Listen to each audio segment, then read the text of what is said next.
Important topic है, क्योंकि इस टॉपिक से अक्सर जो हमारा नीट है या बोर्ड ऑफ सिविल एजुकेशन है या सीबीएसई है, इनके एग्जामिनेशंस में अक्सर यहाँ से इस टॉपिक से क्वेश्चंस पूछे जाते हैं। सो ये स्टूडेंट्स के लिए बड़ा ही इंपॉर्टेंट है।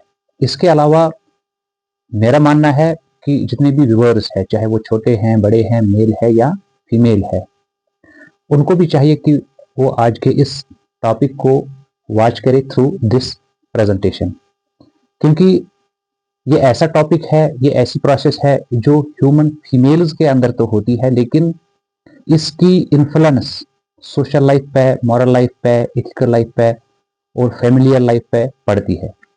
कोई मेल पर्सन मुझे पूछेगा कि ये तो मेंस्ट्रुअल साइकिल, ये तो प्रोसेस होती है in response to different hormones present in the human female reproductive system, तो हमें क्या इसके साथ करना है? लेकिन नहीं, if you are a male you will be having a sister, a daughter, a mother or a wife. इसकी इन्फ्लुएंस घर की माँ, बहन, बेटी पे इतनी होती है ये साइकिल की कि उसका जो साइकोलॉजिकल नेचर होता है, उसका जो बिहेवियर, एटीट्यूड होता है, वो भी अकॉर्डिंगली फ्लक्चुएट होता है। And at times most of the males don't understand how to deal with such mood swings और mood fluctuations with their respective females. तो उनके लिए इसलिए इम्पोर्टेंट है कि ताकि वो लोग भी जाने कि इसके अंदर ऐसी क्या साइकोलॉजिकल चेंजेस आती है एक ह्यूमन फीमेल के अंदर, ताकि वो इस चीज को पॉजिटिवली मैनिपुलेट करे। और वो फीमेल्स जो या तो स्टडी नहीं कर रही है या घरों में है या किसी दूसरे पेशे के साथ है, उनके लिए भी जरूरी है इस चीज को स्टडी करना, because they are directly involved with this process and this is the process which is taking place in their reproductive systems, modifying their behavior, their brain, their thinking and every other character present in them. तो चलो इस प्यारे से topic को start करते हैं। Menstrual cycle. देखो, menstrual cycle एक साइक्लिकल प्रोसेस होती है एक ह्यूमन फीमेल के अंदर, जबकि एक ह्यूमन फीमेल इसको नोटिस करती है with the menstrual flow which takes place through her birth canal for 2 to 5 days, और उससे लगता है शायद बस यही है जो मेंस्ट्रुएशन हुई, सब कुछ जो होता है इसके अंदर इतना ही है। लेकिन असल में ये एक साइक्लिकल प्रोसेस होती है, जो cyclical process properly through a biological clock system उसके अंदर चलती है। अब ये बायोलॉजिकल क्लॉक सिस्टम क्या है, मैं ऐसे समझाऊंगा। अगर आप सुबह अर्ली इन द मॉर्निंग आप ब्रेकफास्ट से 6 बजे करते हो, या लेट इन द इवनिंग आप 8 बजे अपना डिनर करते हो, और अगर आपको कहा जाए, आपको एक बंद कमरे में रखा जाए और आपसे सारे गैजेट्स छीन लिए जाए और आपको बाहर दिन कब शुरू हुआ, इवनिंग कब आई, इसके बारे में कुछ आपको पता नहीं रखा जाएगा, because you have been kept in a very dark room. क्या आपको पता चलेगा आपके ब्रेकफास्ट का टाइम हुआ या आपके डिनर का टाइम हुआ? ऑब्वियसली यस, क्योंकि जो ह्यूमन का ब्रेन होता है या even the brain of other animals, वो इस इंडिविजुअल की एक्टिविटीज को रीड करता है, उसके आदत को रीड करता है, और उन एक्टिविटीज के अकॉर्डिंगली वो उसकी बॉडी को उस पर्टिकुलर टाइम पे वो एक्टिविटी करने के लिए उसे याद देता है या गाइड करता है।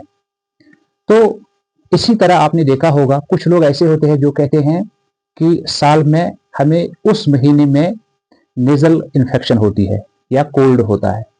कुछ लोग होते हैं वो कहते हैं कि जून का जब ये जो मॉनसून का सीजन आता है तो मुझे पेट खराब होता है।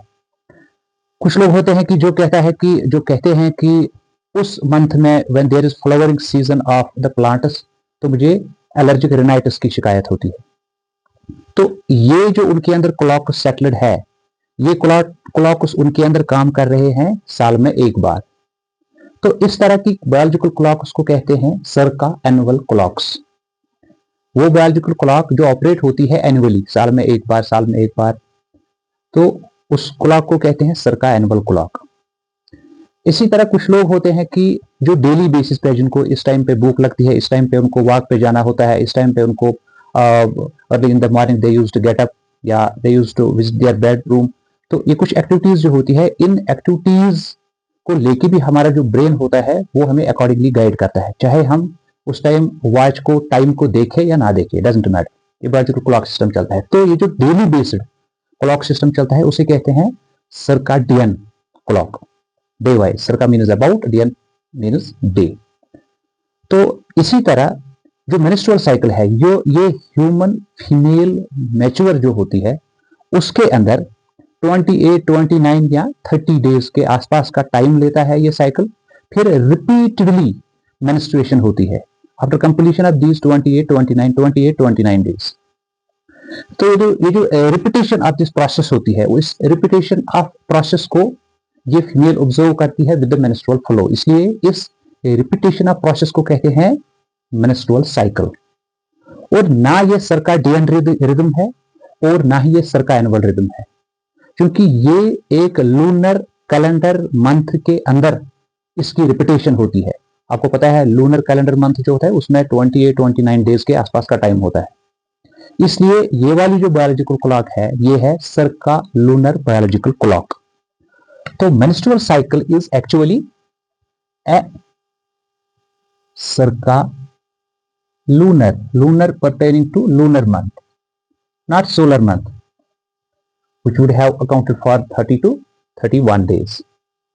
तो ये सर्का लूनर बायोलॉजिकल क्लॉक है। इस सर्का लूनर बायोलॉजिकल क्लॉक में 28, 29 डेज का जो टाइम लिया गया है दिस इज एवरेज। अब ये जरूरी नहीं है हर एक फीमेल के अंदर ये मेंस्ट्रुअल साइकिल की जो क्लॉक है it will operate within 28 or 29 days. This has been taken as average. It can go up to 40, 42, 43, 44 days. और it can go very less from 21, 22, 23। ठीक है, कुछ फीमेल्स में ये भी देखा गया है उनके अंदर नॉर्मली विद इन 22, 23 डेज ये साइकिल होता है, और कुछ के अंदर 40, 42, 43 के अंदर ये नॉर्मली उनके अंदर ऐसी प्रोसेस चलती है। लेकिन एवरेज जो है दैट इज 28, 29। अब जब ह्यूमन फीमेल मैच्योर होती है उसकी जो मैच्योरेशन होती है that is being actually marked by with the start of this menstrual cycle. और जब हमारी बेटी में ये जो मेंस्ट्रुअल साइकिल की शुरुआत होती है इसकी शुरुआत को कहते हैं मिनाकी।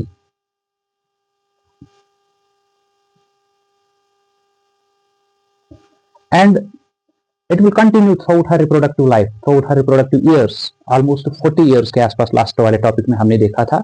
And one time will come when she will attain the age of around 52, 53, 54, then this menstrual cycle will stop. When it stops then it is called as menopause. अब मीनाकी भी जानना जरूरी है, मेनोपाज भी। मीनाकी में भी उस जो हमारी बेटी होती है उसके अंदर बहुत सारे साइकोलॉजिकल चेंजेस भी आती है जो अक्सर पेरेंट्स को पता नहीं होता, अक्सर टीचर्स को पता नहीं होता, अक्सर एल्डर्स को पता नहीं होता है कि उसको हम कैसे डील करेंगे, इसलिए ये जानना जरूरी है। और उसके बाद जब मेनोपाज होगा उस मेनोपाज पे जो हार्मोनल सिंथेसिस होती है बहुत डिक्लाइन होती है, बहुत कम होती है। तो ह्यूमन फीमेल्स के अंदर कंप्लेंट्स बहुत होती है उनकी बायोलॉजिकल सिस्टम को लेके, और उन कंप्लेंट्स को लेके हम कभी गलतियां कर बैठते हैं। Instead of seeking a consultation from a gynaecologist we used to visit the orthopaedic department of different medical colleges और हॉस्पिटल्स।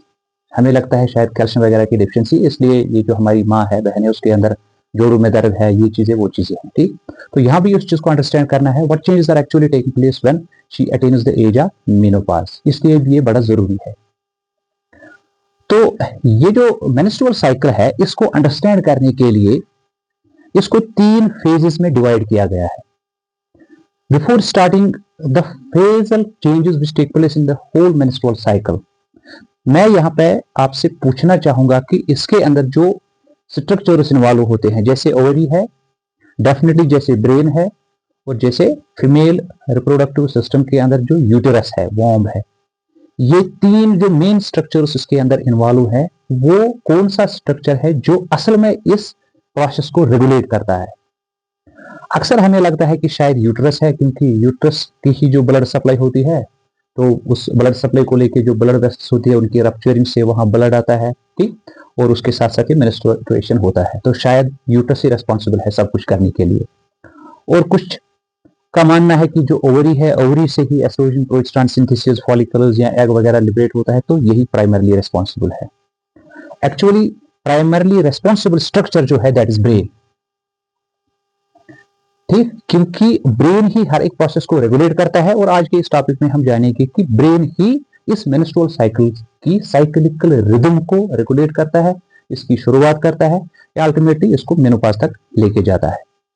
तो इसलिए मैंने इस मेंस्ट्रुअल साइकिल के अंदर जो 3 मेन स्ट्रक्चर्स इन्वॉल्वड है, ओवरी है, ब्रेन है और यूट्रस है, मैंने तीनों स्ट्रक्चर्स बनाए हैं और हम देखेंगे तीनों स्ट्रक्चर्स के अंदर कौन कौन सी चेंज किस टाइम पे आती है।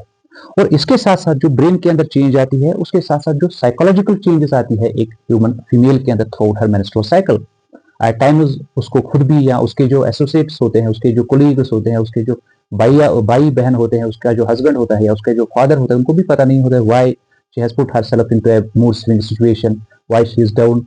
तो उनको जब नॉलेज नहीं होती है तो वो उस चीज को अच्छी तरह से उसके बिहेवियर को मैनेज ही नहीं कर पाते हैं, एड्रेस ही नहीं कर पाते हैं। तो आज के इस टॉपिक में ये सारी चीजें हम इंशाल्लाह जानेंगे। तो बेटा जो ये मेंस्ट्रुअल साइकिल है, इस मेंस्ट्रुअल साइकिल में एक फेज आता है, वो मैं यहां पे लिखूंगा, that is called as menstrual phase.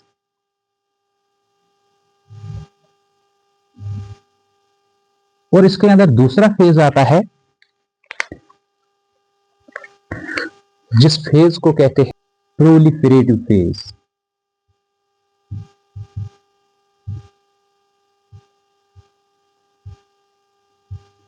और उसके बाद तीसरा फेज आता है, that is called as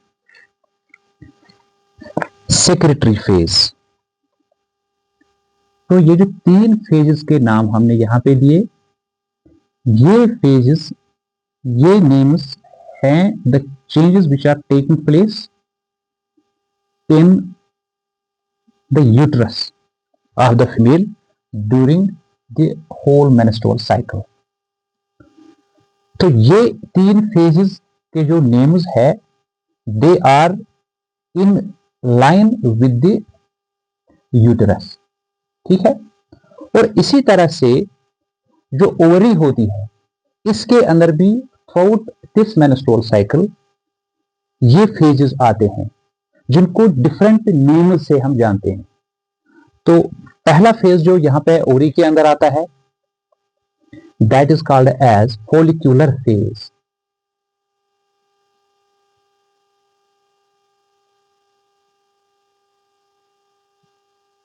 follicular phase, ठीक।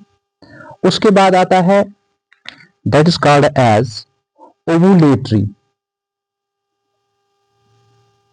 Ovulatory phase. और उसके बाद जो नेक्स्ट फेज आता है, that is called as luteal, luteal phase. अब देखो कभी हम कंफ्यूजन में आते हैं दैट जो सेक्रेटरी फेज है it is also called as luteal phase, ठीक। असल में सेक्रेटरी फेज जो है वो मेंस्ट्रुअल साइकिल के अंदर, उसमें यहां जो हम तब्दीलियां देखते हैं यूट्रस में, उसके हवाले से उसको हम कहते हैं सेक्रेटरी फेज। तो उस टाइम में जो ओवरी के अंदर कॉर्पस ल्यूटियम का रोल रहता है वो ज्यादा रहता है, इस तरह ओवरी में उस वाले टाइम पीरियड के फेज को कहते हैं ल्यूटियल फेज। तो कभी हम कहते हैं इस प्रोलिफरेटिव फेज को फॉलिक्यूलर फेज। असल में फॉलिक्यूलर फेज जो है वो ओवेरियन साइकिल जो इसके अंदर होता है मेंस्ट्रुअल साइकिल के अंदर, वो ओवरी में होता है, तो ओवेरियन फेज है वो, ठीक है। इसी तरह कभी आप किसी बुक में देखते हो कि एस्ट्रोजन फेज है, वो एस्ट्रोजन फेज भी हुआ with reference to the ovarian secretion. या कभी कहते हैं एफएसएच फेज या एलएच फेज। वो जो एफएसएच एंड एलएच फेजेस हैं वो असल में होते हैं in response to the endocrine secretions from our anterior lobe of pituitary gland, ठीक। तो यहां पे फिलहाल आपने देखा कि जो मेंस्ट्रुअल साइकिल है उसके अंदर हमने 3 फेजेस देखे, जो मेन 3 फेजेस है with reference to the uterus. Why uterus? Because menstruation के अंदर सबसे ज्यादा जो चेंजेस आते हैं वो चेंजेस आती है इन द यूट्रस। तो इसलिए हमने इसको डिवाइड किया into menstrual phase, into proliferative phase and into secretary phase, ठीक। अब देखो, अब यहां से हम ब्रेन से शुरुआत करते हैं क्योंकि मैंने कहा यही रेगुलेटिंग अथॉरिटी असल में है, यही कंट्रोलिंग अथॉरिटी है for the whole menstrual cycle. देखो ब्रेन के अंदर यहाँ पे जो कॉर्पस कैलोसम है इसके नीचे से थैलेमस ये एक रीजन होता है, उसके नीचे ये वाला जो रीजन है दिस इज हाइपोथैलेमस, और इसी हाइपोथैलेमस के नीचे से ये कनेक्टेड जो रीजन है ये छोटा सा region this is pituitary gland. तो बड़ा ये जो हाइपोथैलेमस होता है, हाइपोथैलेमस से गोनाडोट्रोपिन रिलीजिंग हार्मोन निकलता है, या रिलीजिंग फैक्टर्स जिनको कहते हैं। और ये गोनाडोट्रोपिन रिलीजिंग फैक्टर चला आता है थ्रू द हाइपोफाइसियल पोर्टल सिस्टम। ये ये जो यहाँ पे रेस्पेक्टेड आर्टरी है, इस आर्टरी से छोटी छोटी बाइफरकेटिंग छोटी छोटी आर्टरीज निकलते हैं जो कनेक्ट करते हैं हाइपोथैलेमस को पिट्यूटरी ग्लैंड के साथ, सो दैट जो हाइपोथैलेमस की सिक्रेशन है वो एंडोक्राइन है। तो एंडोक्राइन सिक्रेशन होने के नाते वो ब्लड के अंदर चली जाती थ्रू द बॉडी, वो चक्कर लगा के पता नहीं कब यहाँ तक पहुंचती। इसलिए यहाँ पे ऊपर वाले ने रखा है हाइपोफाइसियल पोर्टल सिस्टम, छोटी छोटी ब्लड वेसल से कम्युनिकेटेड रखा है हाइपोथैलेमस को पिट्यूटरी ग्लैंड के साथ, so that once gonadotropin releasing factors or hormones are synthesized, they will reach first and earlier to the pituitary gland जहां इसका काम है। तो पिट्यूटरी ग्लैंड में एंटीरियर लोब इस साइड में है, इस एंटीरियर लोब से once they get the order via GRH from the hypothalamus, दो हार्मोन्स निकलते हैं, एक फॉलिकल स्टिमुलेटिंग हार्मोन, दूसरा लुटिनाइजिंग हार्मोन। तो ये दो हार्मोन्स भी एंडोक्राइन है, थ्रू ब्लड ये पहुंचेंगे अप टू द ओवरी।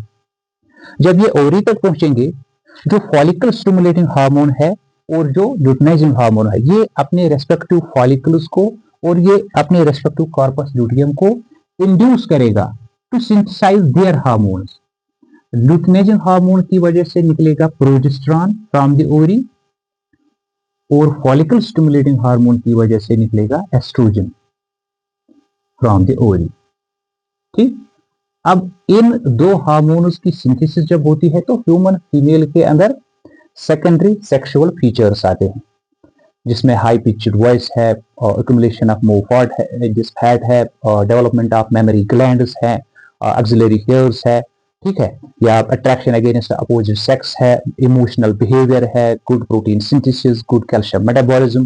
ठीक है, तो यहाँ से जो फिजियोलॉजिकल एस्पेक्ट होता है एक फीमेल के अंदर, उसके मेटाबॉलिज्म के अंदर, उसको भी फिर ये दो हार्मोन्स रेगुलेट करते हैं।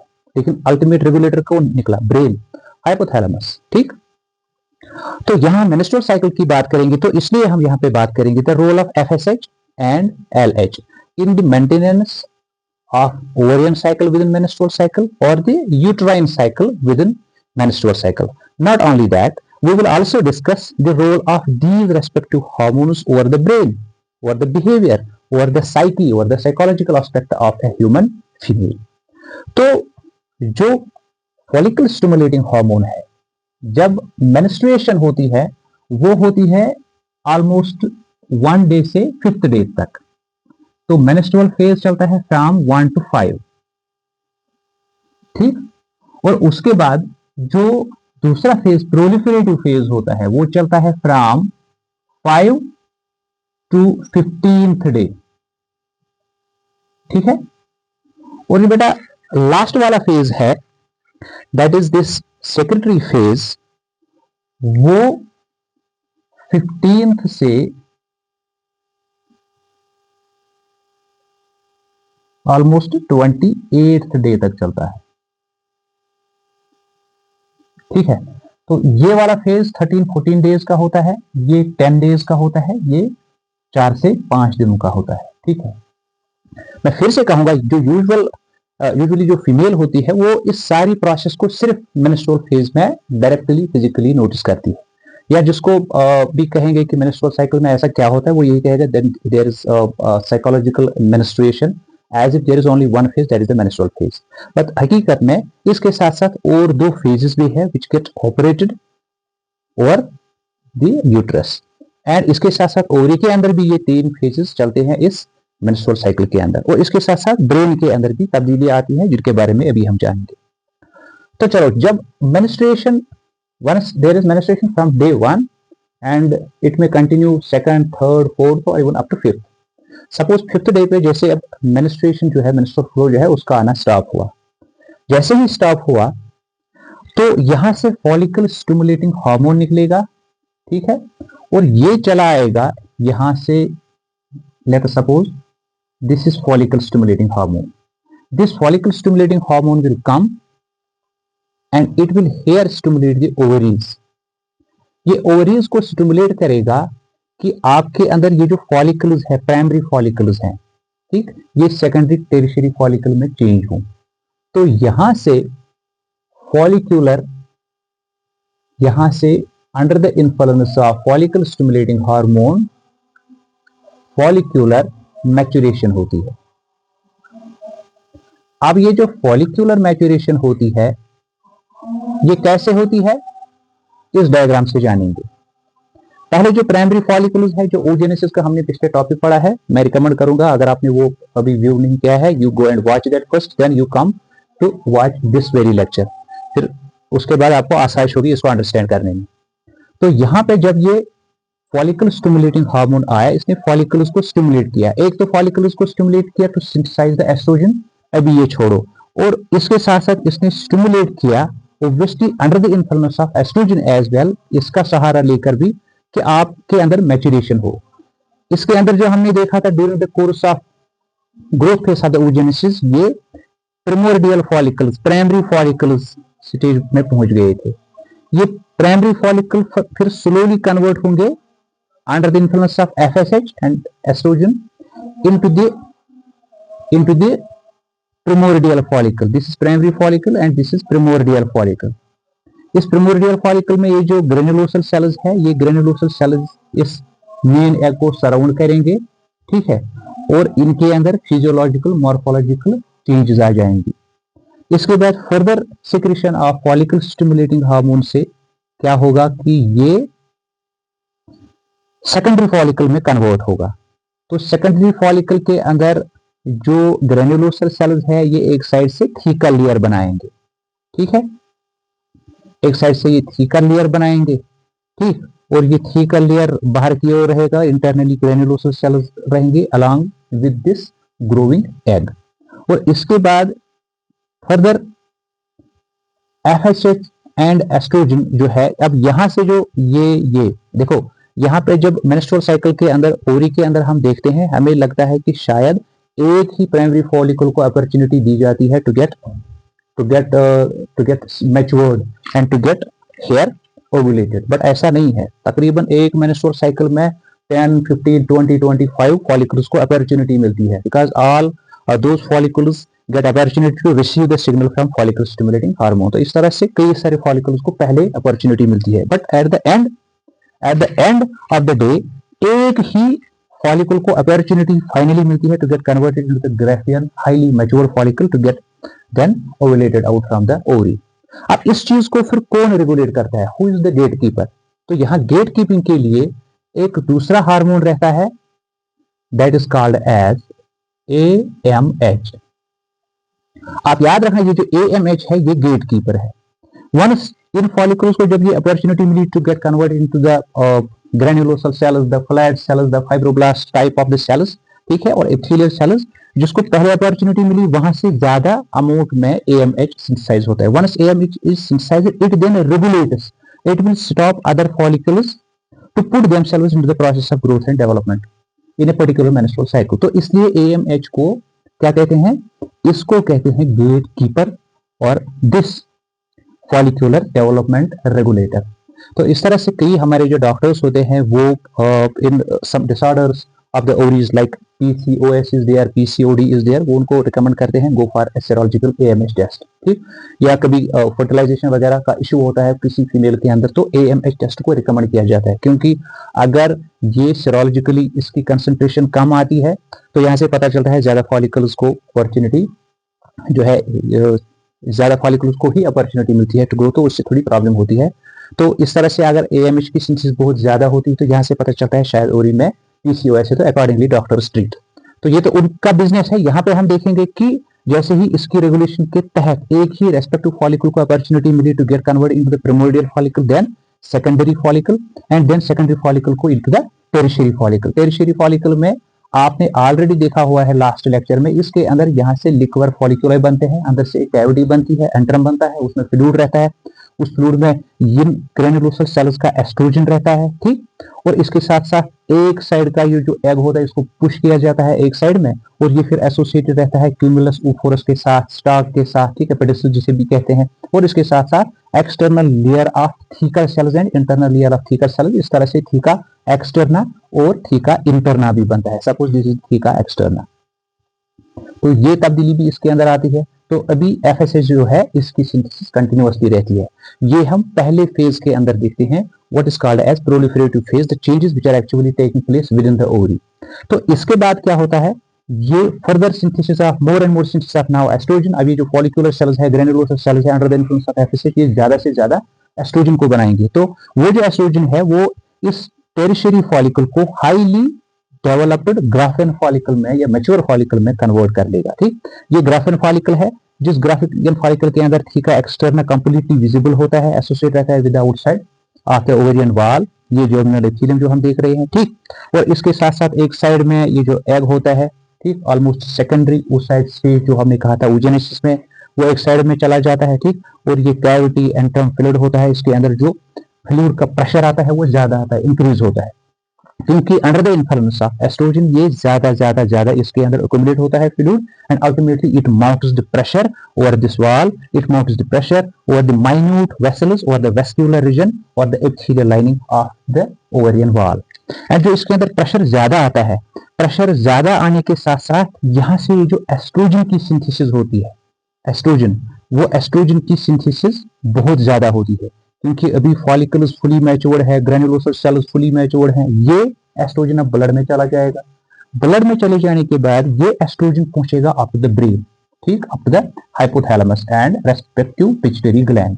जब ये यहाँ तक पहुंचेगा तो यहाँ इसको देख के पता चलेगा ब्रेन को, पिट्यूटरी ग्लैंड को, कि मैंने जो यहाँ से इंफॉर्मेशन दी थी वाया एफएसएच ओवरी को कि आप ये काम कर लो, वो काम हो चुका है, तभी जाके एस्ट्रोजन मेरे पास आया है। तो यहां से फीडबैक मैकेनिज्म के तहत जो फॉलिकल स्टिमुलेटिंग हार्मोन है इसकी सिंथेसिस कम होगी। जब इसकी सिंथेसिस कम होगी, obviously there will be surge of LH. Synthesis तो एलएच और एफएच की दोनों की हो रही थी। अभी एक पर्टिकुलर स्टेज पे when there is on an average day 14 on an average day 14 of the menstrual cycle, then this FSH decreases under this mechanism and there is automatic surge of LH. Under the influence of LH, there will be increased pressure of this liquid folliculi over the walls, over the theca externa, etc. And ultimately it will lead to rupturing. It will lead to rupturing. When it will lead to rupturing, यहां से अब egg secondary oocyte stage वाला बाहर आएगा। The process which is called as ovulation. Henceforth ये जो process of ovulation हुई, ये हुई with the surge of luteinizing hormone। ठीक, अब यहां से एग बाहर आया और बाकी कुछ ग्रेनुलोसर फॉलिकुलर थिकर सेल्स वो आई, उन्होंने एक यहाँ एक कॉर्पस की तरह, एक बॉडी की तरह वो रहे। What is that? That is corpus luteum, क्योंकि इनके अंदर अब एक येलो पिगमेंट एक्युमुलेट हो जाएगा, दैट इज कॉल्ड लूटीन। इस लूटीन पिगमेंट के जमा होने से क्या होगा? इसके जमा होने से इस बॉडी को हम नाम देते हैं कॉर्पस, यानी body luteum, the body which contains lutein pigment. तो अब तक जो यहाँ ये प्रोसेस चली, ठीक, ये तो ओवरी में चली। इस ओवरी में ये जो फॉलिकल्स थे इनमें तब्दीलियां आपने देखी, ठीक, आपने फॉलिकुलर मैच्योरेशन देखी, आपने सिंथेसिस ऑफ एस्ट्रोजन देखा। ऑब्वियसली इस मैकेनिज्म में आपने modification of granulosa cells and follicular cells को देखा। That is why there will be increased synthesis of estrogen. तो एस्ट्रोजन की सिंथेसिस ज्यादा हो रही है। एंड आपने देखा conversion of primary follicle into the Graafian follicle, और इसका जो अल्टीमेट स्टेज आया, उस अल्टीमेट स्टेज में क्या हुआ? ओवुलेशन। ग्राफ्टन फॉलिकल से क्या हुई? ओवुलेशन हुई। ये तो ओवरी के अंदर आपने पहले after completion of the menstruation आपने ओवरी के अंदर ये चेंजेस देख लिए। तो ये जो यूटेरस है, यूटेरस में हमने इस पहले फेज को कहा प्रोलिफरेटिव फेज। इस प्रोलिफरेटिव फेज में जब यहां से इंक्रीज्ड सिंथेसिस ऑफ एस्ट्रोजन हुआ, तो जैसा मैंने कहा ये एंडोक्राइन हार्मोन है, via the blood it will reach up to the uterus. Uterus तक पहुंचने के बाद ये एस्ट्रोजन यूटेरस के वाल्स को, हमने देखा था यूटेरस में पेरीमेट्रियम, मेसोमेट्रियम एंड एंडोमेट्रियम है। जो ये एंडोमेट्रियल लाइनिंग है, इस एंडोमेट्रियल लाइनिंग में जो ब्लड वेसल्स हैं उनकी बाइफर्केशन होगी, उनका नंबर इंक्रीज होगा। एक तो ब्लड वेसल्स के अंदर लॉन्गिट्यूडनल ग्रोथ होगी और उनके अंदर सर्कुलर ग्रोथ भी होगी। Under the influence of what? Oestrogen.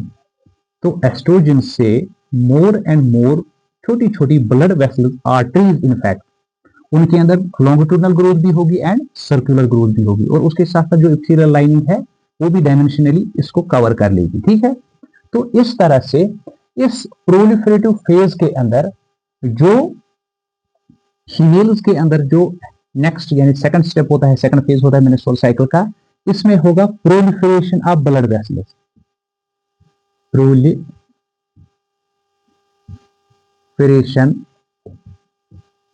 Of arteries. ठीक, तो ये जो प्रोलिफरेशन ऑफ आर्टरीज हुआ, इससे क्या होगा, there will be increase in thickness, यानी endometrial thickness increases, endometrial thickness increases and there will be more blood flow,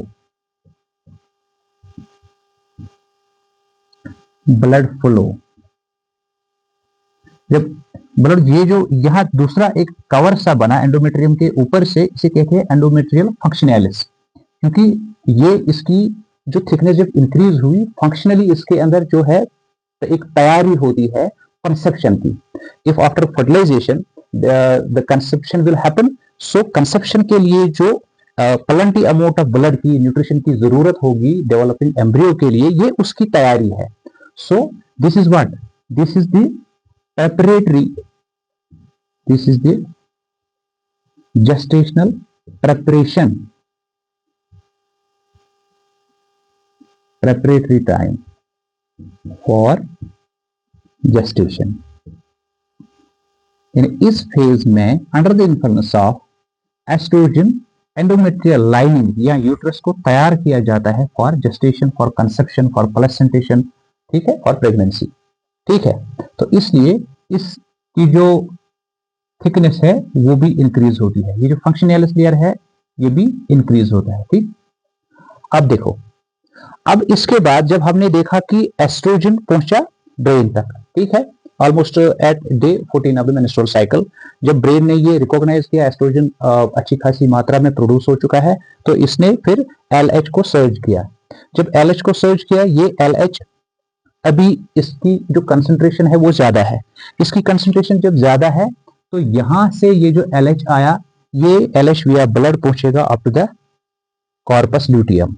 ये कॉर्पस ल्यूटियम को अब इंड्यूस करेगा to synthesise more and more progesterone. अब कॉर्पस ल्यूटियम क्या कर लेगा, ये प्रोजेस्टेरॉन की सिंथेसिस ज्यादा करा लेगा, और जो प्रोजेस्टेरॉन है, इस प्रोजेस्टेरॉन की ओवर सिंथेसिस से क्या इंपैक्ट आप पड़ेगा किस पे, with the endometrial uterine wall.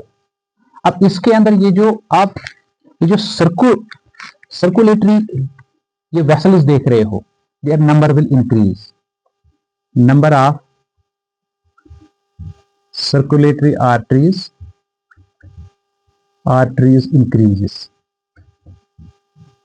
इनका नंबर बहुत इंक्रीज होगा, क्योंकि इनके अंदर मोर एंड मोर बाइफर्केशन होगी। इतना ही नहीं, जो इसके साथ साथ एंडोमेट्रियम में अपनी एंडोमेट्रियल लाइनिंग थी, ठीक, वो बन जाएंगे मोर एंड मोर ग्लैंडुलर। अब एंडोमेट्रियम बनेगा ज्यादा ग्लैंडुलर, तो जब ये ज्यादा ग्लैंडुलर बनेगा तो ग्लैंड्स का काम है सिक्रेशन का, वो ज्यादा सिक्रेशन कर लेंगे, और इस ग्लैंडुलर सिक्रेशन से जो यहाँ का ये जो मीडियम है, ये हाईली न्यूट्रिशियस मीडियम में कन्वर्ट होगा, जिसे कहते हैं एंडोमेट्रियल, या uterine milk.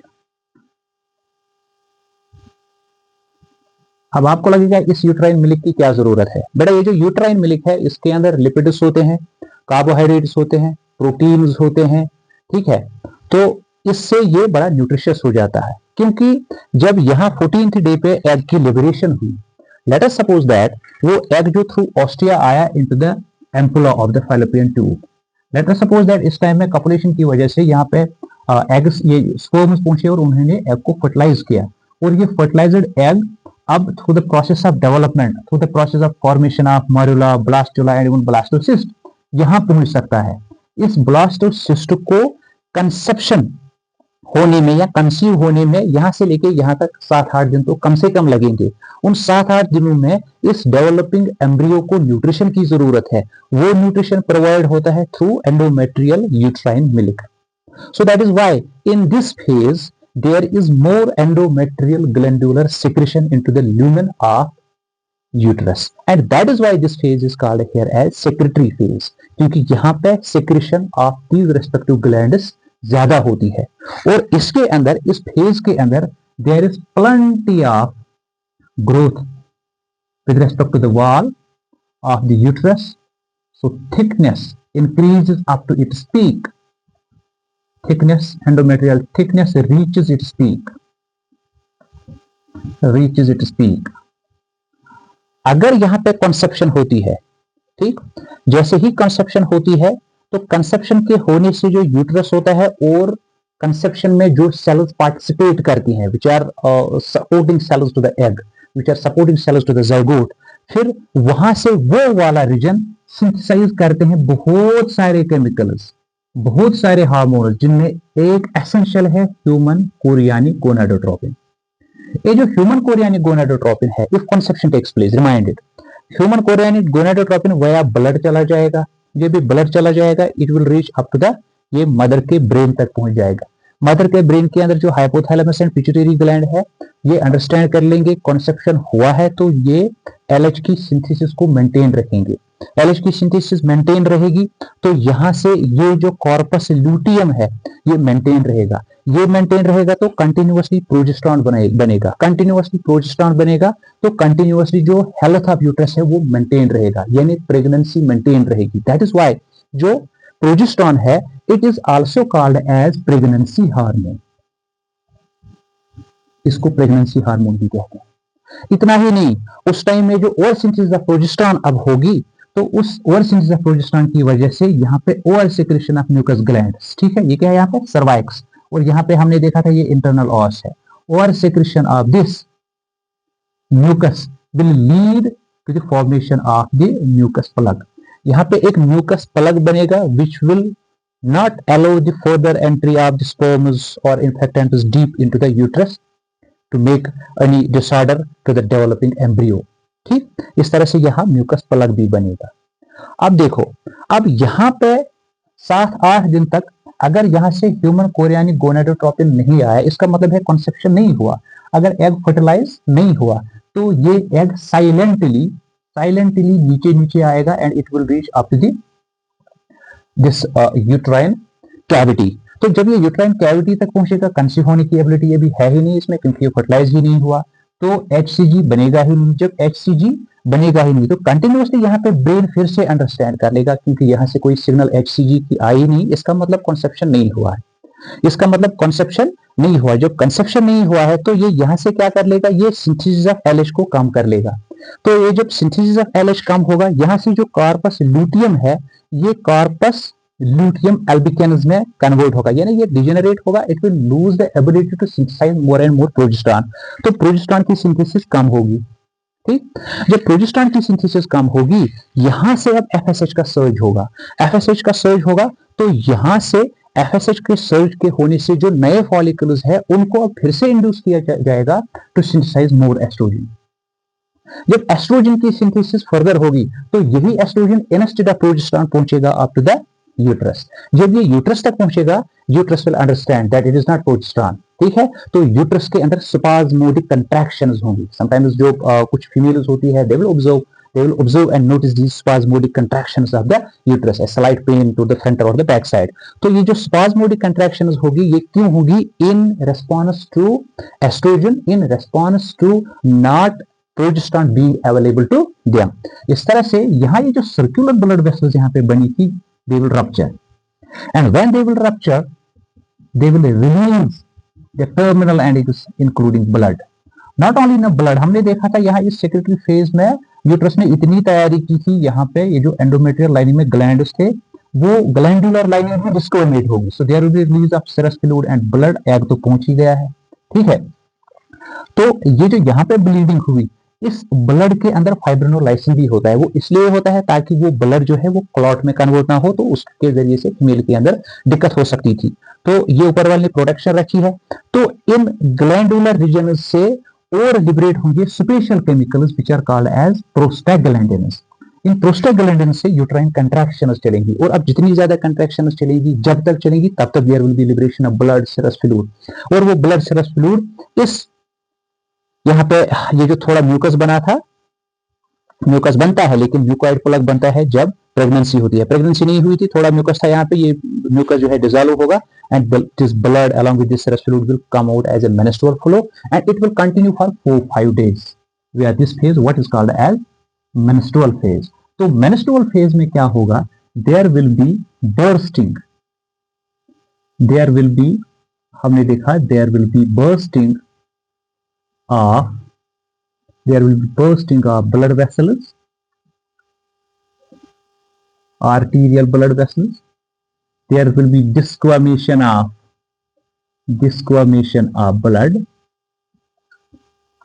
plus it will contain the glandular serous fluid, and plus definitely it will contain the egg of only secondary oocyte stage। ठीक है, तो it will continue up until this desquamated fluid will pass out। और ये जो सारा fluid है it will be around 60 ml, ठीक, it can be up to 80 ml, it can be only up to 50 ml, it varies, average है 60 ml। तो ये continuously बाहर आएगा। तो जब तक ये पूरे इसके अंदर सफाई नहीं होगी तो तब तक ये प्रोसेस चलती रहेगी। तो उसी प्रोसेस को एक जो फीमेल है नोटिस कर लेगी through the menstrual flow. Actually ये एक फेज है विच इज कॉल्ड मेंस्ट्रुअल फेज। यहां देखते हैं ये जो यहाँ पे कॉर्पस ल्यूटियम था, अब ये कॉर्पस ल्यूटियम डिजेनरेट हुआ, कॉर्पस ल्यूटियम एल्बिकेन्स में कन्वर्ट हुआ। अगर ये कॉर्पस ल्यूटियम मेंटेन रहता in response to the pregnancy और द कंसेप्शन, तो ये कॉर्पस ल्यूटियम एल्बिकेन्स नहीं बल्कि कॉर्पस ल्यूटियम वीरम में कन्वर्ट होता, जिसके अंदर एबिलिटी होती है कंटिन्यूअसली प्रोजेस्टेरोन सिंथेसाइज करने की। अगर हम यहाँ पे एक ग्राफिकल रिप्रेजेंटेशन अब बनाएंगे इस तरह, सबसे पहला जब मेंस्ट्रुएशन खत्म हुई तो लेट अस सपोज दैट ये जो फॉलिकल स्टिमुलेटिंग हार्मोन है ये पहले इंक्रीज होता है, ग्राफिकली ये इंक्रीज होता है, and ultimately it reaches its peak at 14, 15, 16th day, then it goes down. तो इसी तरह ये फॉलिकल स्टिमुलेटिंग हार्मोन है FSH, और इसी तरह जो लुटेनाइजिंग हार्मोन है ये साइकिल में कुछ इस तरह चलता है, ऐसे पहले कम फिर इंक्रीज, देन इसका सर्ज, फिर से ये नीचे आता है।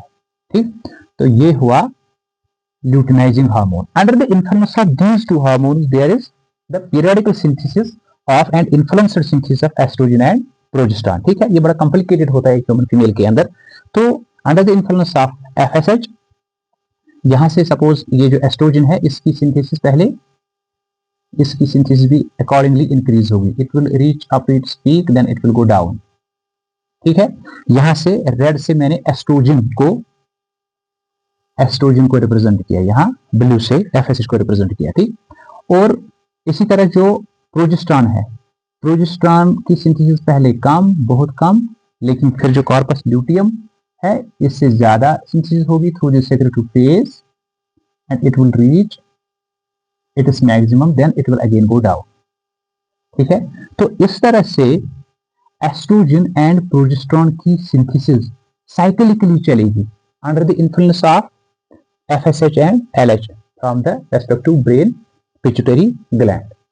अब देखो, अब यहाँ पे हमने देखा कि मेंस्ट्रुअल फेज जो 4-5 दिनों तक चला, वहां पे desquamation of the blood, rupturing of the blood vessels, this uterine spasmic contractions took place and there was a release and flow of this menstrual blood and serous fluid and egg। ठीक, और इसके साथ साथ जो हमने proliferative phase के अंदर देखा, proliferation of the blood vessels took place, slight thickening of the endometrial lining took place, and the preparation for conception took place in the uterus। और फिर उसके बाद जो सेक्रेटरी फेज था उसमें हमने देखा कि the endometrial lining became more secretory, more glandular circular blood vessels, their number increased, more bifurcation of the circular, these arteries took place, and all was just to prepare, to keep ready and prepared fully this uterus for the conception। ठीक, तो इसी तरह से यहाँ पे 3 तरह की जो तब्दीलियां हमने देखी। पहले फेज के अंदर फॉलिकल्स को डेवलप होते देखा। इन फॉलिकल्स, किस फॉलिकल को कब डेवलप होना है उसको रेगुलेट किया गेट कीपर AMH ने, ठीक। और इसके बाद एक फॉलिकल को अपॉर्चुनिटी मिली to get converted from primary, secondary, tertiary and Graafian follicle. फिर ग्राफिन फॉलिकल जब बना under the surge of luteinizing hormone, ये ग्राफिन फॉलिकल रप्चर हुआ, the process which is called ovulation, ठीक। अब जो ये ओवुलेशन है, याद रखना, ये ओवुलेटेड एग जो होता है ये ओनली अराउंड 48 आवर्स अच्छा वेएबल रहता है। जब एग होता है यहाँ या यहाँ embryonic part of the fallopian tube, तो 48 आवर्स के आसपास तक ही ये वेएबल रहता है, ठीक है, in a position to get fertilized with the sperm. तो जो कपल्स होते हैं अक्सर उनके गायनेकोलॉजिस्ट उनको रिकमेंड करते हैं, if they want the pregnancy then they are advised to remain in contact during these 48 hours, ठीक। तो इस 48 आवर्स के बाद जो एग होता है ये उतना वेएबल नहीं रहता, then there are these chances of fertilization, ठीक है। तो यहाँ पे जब ये जो दूसरी बॉडी बची, जिस बॉडी ने यहाँ लिबरेट किया था एग को, इस बॉडी को बोलते हैं कार्पस ल्यूटियम, ठीक। अब कार्पस ल्यूटियम का फेज चलता है 10-12 दिनों तक और ये continuous and increase synthesis of progesterone करता है, ठीक, कार्पस ल्यूटियम। तो इस तरह से ये जो दूसरा फेज यहाँ पे होता है इसे कहते हैं ल्यूटियल फेज ओवरी के अंदर। यहाँ से ल्यूटियल फेज होता है, यहाँ से सेक्रेटरी फेज होता है इसके अंदर। और इस ल्यूटियल फेज में सबसे ज्यादा सिंथेसिस ऑफ प्रोजेस्टेरॉन होती है under the influence of luteinizing hormone. जब इसको यहाँ से सिग्नल वापस नहीं मिलती है ब्रेन को HCG के जरिए से, through conception would have taken place, तो इसे फील होता है that the egg has been died। अब इस एग को बाहर निकालना है along with the preparatory these blood vessels and the lining of the endometrial lining। तो यहाँ से ये फिर से FSH को इंक्रीज करता है, जिससे यहाँ दूसरे फॉलिकल्स को अपॉर्चुनिटी मिलती है to synthesize now again more and more this estrogen and to restart this cycle। तो एस्ट्रोजन ज्यादा बनता है, ये spasmodic contraction so and so forth ये हो जाता है, फिर कंटिन्यूअस इंक्रीज ऑफ एस्ट्रोजन से फिर से ये प्रोलिफरेशन में चला जाता है और ये फॉलिकुलर फेज में चला जाता है। इस तरह से ये जो चेंजेस हमने यहाँ देखी और यहाँ देखी, definitely all this changes were actually regulated by our brain. लेकिन इसके साथ साथ जो मैंने कहा था very important point, the psychological changes in human females. देखो असल में जो पहला वाला फेज होता है फर्स्ट और 5 डेज, उसके बाद जो दूसरा फेज होता है फॉर ऑलमोस्ट 10 डेज, ठीक। और उसके बाद जो तीसरा फेज होता है फॉर ऑलमोस्ट 14 डेज, 13-14 डेज के आसपास होता है, ठीक। This is menstruation phase, this is proliferative phase and this is secretary phase. This is the menstrual phase, this is here the follicular phase or estrogen phase or post menstrual phase, and this is secretory phase or luteal phase or pre-menstrual phase, or here the ovulatory phase। तो ये जो 3 phases हैं, ठीक, इन 3 phases में देखेंगे जो human female होती है उसके बिहेवियर में क्या तब्दीली आती है। तो during this phase when there is rupturing of blood vessels, when there is menstrual flow, ठीक है, ये जो फीमेल होते हैं इनके अंदर अब एस्ट्रोजन और प्रोजेस्टेरॉन इन दोनों की जो कंसंट्रेशन है वो इक्वली कम होती है, ठीक, प्रोजेस्टेरॉन की तो ज्यादा ही कम होती है, जिसकी वजह से ये जो ब्रेन होता है ये सेरोटोनिन जिसको हैप्पी हार्मोन बोलते हैं उसको कम बनाता है, और ये अदर और न्यूरो मैसेंजर्स जैसे GABA गाबा है, गामा बेंजोइक एसिड, ठीक है, एसिटाइल को इन न्यूरोट्रांसमीटर्स को कम मात्रा में बनाता है। और जब ये सेरोटोनिन एंड GABA कम होते हैं, इसके कम होने से जो ह्यूमन फीमेल का जो बिहेवियर होता है वो डाउन होता है, वो मूड स्विंग में होता है, ठीक है, वो अनअट्रैक्टिव मूड में उस टाइम में होती है। एक फीमेल से काम करने का मन नहीं करता है, तो इस टाइम में एक फीमेल को चाहिए she should take plenty of rest, she should maintain the proper hygiene, ठीक, and she should maintain the good habits and she should go for the meditation and slight stretching exercises। इन चीजों से उसका जो उसके अंदर mood swing था उसमें थोड़ी बहुत चेंज आ सकती है। तो उसके बाद जो ये वाला फेज आता है what is called as proliferative phase और फॉलिकुलर फेज। इस फेज में अब आपने देखा कि जो एस्ट्रोजन है और प्रोजेस्टेरॉन है, प्रोजेस्टेरॉन कम ही लेकिन एस्ट्रोजन की सिंथेसिस ज्यादा होती है। एस्ट्रोजन की सिंथेसिस जब अच्छी खासी होती है तो ये ब्रेन को इंड्यूस करता है to synthesise more and more serotonin, more and more GABA and other relevant these biochemicals, उन ज्यादा बायोकेमिकल्स की सिंथेसिस से जब वो ब्लड में चला जाएगा तो फीमेल के अंदर जो मूड होता है that remains very active and very up. तो इस टाइम पीरियड में females use to take good decision, they use to take care of their selves, they use to remain happy and they use to remain more friendly in their families, with their colleagues, with their relatives, and they used to love to work, to study, to read and do all other things। ठीक है, ये इस phase के अंदर चला जाता है। किस फेज के अंदर? जो सेकंड वाला फेज है, what is called as proliferative phase. फिर उसके बाद जब further synthesis of more and more progesterone and more, अभी तो एस्ट्रोजन ऑलरेडी ज्यादा था ही, इसमें और ज्यादा synthesis of serotonin and GABA होता है, जिसकी वजह से ये जो फीमेल्स होते हैं इस वाले फेज के पहले पार्ट में during ovulation, just prior to ovulation, during ovulation and just after ovulation, ये वाला फेज जो होता है इसमें फीमेल के अंदर कॉन्फिडेंस होती है, कुछ करने का मन करता है, प्लानिंग का मन करता है, स्टडी का मन करता है, काम करने का मन करता है, ठीक है, वो फ्रेंडशिप बनाने का मन करता है, अच्छे से सबके साथ रहने का मन करता है, मोर सोशल हो जाती है इस टाइम में फीमेल्स। ठीक है, तो ये चेंजेस इस वाले फेज में आती है। Once this phase proceeds once she comes closer to this menstrual phase, तो उसके अंदर फिर से ये प्रोजेस्टेरॉन और एस्ट्रोजन की सिंथेसिस कम होती है अंडर दिस रिलेवेंट मैकेनिज्म्स। जब उनकी सिंथेसिस कम होती है तो डेफिनेटली अब इनकी सिंथेसिस भी कम होगी। जैसे इनकी सिंथेसिस कम होगी तो फिर से मूड स्विंग्स उसके अंदर होते हैं। तो इस तरह से ह्यूमन फीमेल के अंदर जो ये मेंस्ट्रुअल साइकिल है, ठीक है, इसके अंदर साइकोलॉजिकल साइकिल्स भी चलते हैं। तो इस तरह से हम देख सकते हैं और मेंस्ट्रुअल साइकिल के अंदर there will be different these thinking attitudes lying with our mother, with our sister, with our daughter or with our wife, so we have to realize। अब इसीलिए ये जरूरी है हर एक के लिए, चाहे वो फीमेल है या ना है। अगर वो मेल है still he will be having a sister, a daughter, a wife or a mother, ठीक है, he has to realize it, ठीक, that such changes are obvious। And अगर उसे ये चीज रियलाइज होगा और अंडरस्टैंड कर लेगा, वो अकॉर्डिंगली उस चीज को मैनिपुलेट करके उससे अच्छी तरह कॉपरेट कर सकता है। बट जो फीमेल्स है उनको ये अंडरस्टैंड करना चाहिए कि ये जो उनके अंदर ये हार्मोनल चेंजेस आ रही है, this is all but natural, there is nothing wrong with this because it is all natural. ठीक, तो इसके साथ साथ नेचुरली ये जो मूड स्विंग का होना, अप डाउन, ये थोड़ा बहुत हो जाना, ये भी नेचुरल है। They have to actually understand it. Once they will understand, they should manipulate it positively. They should prepare their mind that at this phase I used to this thing, that thing, that thing. It has been seen that once a human female in her menstrual cycle is close to the menstrual phase, she becomes more aggressive।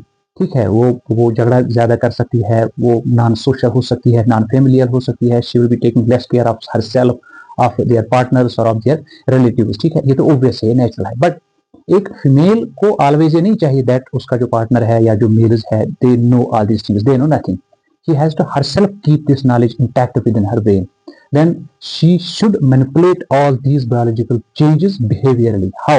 There are some recommendations like अगर एक female जो है, अगर वो अपने आप के अंदर गुड हैबिट्स रखती है, ठीक, जैसे गुड हैबिट्स में गुड एक्सरसाइजेस का है, जैसे उसके अंदर प्रोस्ट्रेशन है, ठीक है, उसके अंदर to get up early to the bed and to get early in the morning up, ठीक है, और कुछ मेडिटेशन की प्रैक्टिस कराना, तो इससे क्या होगा, इस फीमेल के अंदर ये जो नॉर्मल हैबिट्स रहते हैं उन हैबिट्स की वजह से सेरोटोनिन की लेवल अप रहेगी, एसिटाइलकोलिन की लेवल अप रहेगी, उससे उतना मूड स्विंग नहीं होगा। और खुद को जब वो अपने बिहेवियर को अंडरस्टैंड करेगी, यहाँ पे मैं कैसे करती हूँ, मुझे कैसे करना है, तो ये चीजें they will prove helpful for the females. And obviously जो मेंस्ट्रुअल फेज चलता है, अक्सर हमारी सोसाइटीज में हमारी जो बेटियां होती है ड्यूरिंग अर्ली स्टेजेस, जब उनके अंदर ये पहली प्रोसेसेस होती है, they don't know what to do, whom to talk, ये सारी चीजें होती है, they should talk directly to their mothers and mothers should take care of their daughters specially during these stages, है ना। तो स्कूल्स के अंदर, इंस्टीट्यूशंस के अंदर जहाँ पे ये इस एज की बच्चियां पढ़ते हैं, तो there should be they should plan such remedial measures, the helping measures and the cooperative coordinating measures for these young daughters so that any inconvenience should not happen to them in the societies. So with this we have concluded our today's most important lecture.